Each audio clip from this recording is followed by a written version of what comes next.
If you save $500 a month for 29 years, you'll end up with $174,000. Now, if you contribute $500 into an ETF with an annual return on investment of 10%, you'll end up with $1,008,019. How is it possible?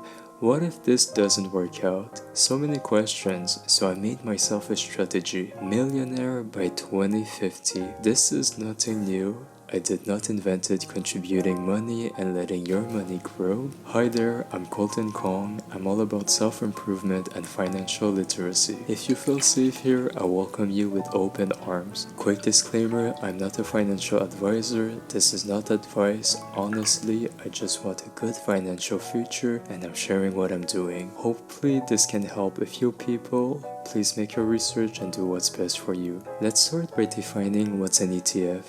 It stands for Exchange Traded Fund. There are several types of ETFs and you can buy shares in the stock market. I won't go too much into details. Instead, let's go and look at one of the popular ETFs out there, the S&P 500 ETF Trust. SPY. Let's look at the annual total return history between 2010 and 2020. The returns range from minus 4.45% to 32.21% and an average annual return of 13.55% for the past 10 years. If it had a return of 13.55%, why did I put 10% in my calculations? Because I wanted to lower my expectations. You know what's amazing? It contains dividends. So if you own shares of this stock, money is given to you automatically, which you can do whatever with it, like reinvesting it. For my Canadians that do not want to get a 15% withholding tax on this dividend, if they are holding it in their TFSA, there's a similar Canadian ETF out there, the Vanguard S&P 500 Index ETF, VFV. Look at those annual returns. What if this doesn't work out? This is why a strategy is needed. Contribute $500 a month minimum. Never take this amount out. Never sell until 2050. Put this amount and forget it. What if there's a crash? Continue the contribution. That's an amazing time to buy because the prices are lower. At the end of the day, that's a long-term position. Let's look at the time it crashed. In 2002, the return for SPY was minus 22.12%. In 2008, minus 36.97%. But if we look at the bigger picture, it has recovered very well even during the March crash in 2020. Is my calculations right? It's a simplified version. This doesn't take into account inflation. Every year, things are more expensive.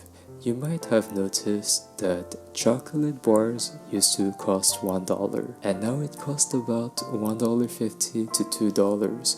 Well, that's inflation. $1 in 2000 is way more than $1 in 2020. Let's go online and recalculate with the inflation rate. My initial investment is $0 for 30 years with a return of 10%, a contribution of $500 a month at 2% inflation rate. This is a projected amount of $745,419. What if the return was 13.55%? This is a projected amount of $1.6 million. You know what's amazing? There's so many ETFs out there. I have only scratched the surface.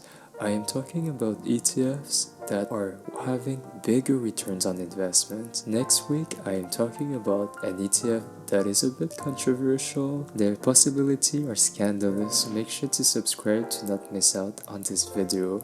I hope this is a valuable video for you. Also, if you don't have it all figured out or you are starting to invest, take a deep breath.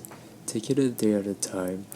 You are a success story because you were able to wake up today. My name is Colton Kong. I'm all about self-improvement and financial literacy. If you feel safe here, I welcome you with open arms. Follow me on TikTok where I have this 100 days challenge to become the best version of myself and get myself together. If you like that, I invite you to come join this journey with me. I'm also on Instagram where you can interact with me through my stories. Other socials are in the description. Thank you for watching and I'll see you soon. I'm ending today's video with 3 things I'm grateful for. I'm grateful that I went outside. I had to head to the bank to withdraw $500 for this video. I ended up walking for a while, enjoying the nature and being present. I'm also grateful that we have the tools to educate ourselves. Everything is very accessible these days. I will put the link for the 2 ETFs I talked about as well as the online calculator in the description if you want to adjust the numbers for your own financial strategy. And also, I'm grateful for 22 subscribers. Thank you so much for subscribing. There's more to come. I hope we can grow together. What are you grateful today? Let me know in the comments.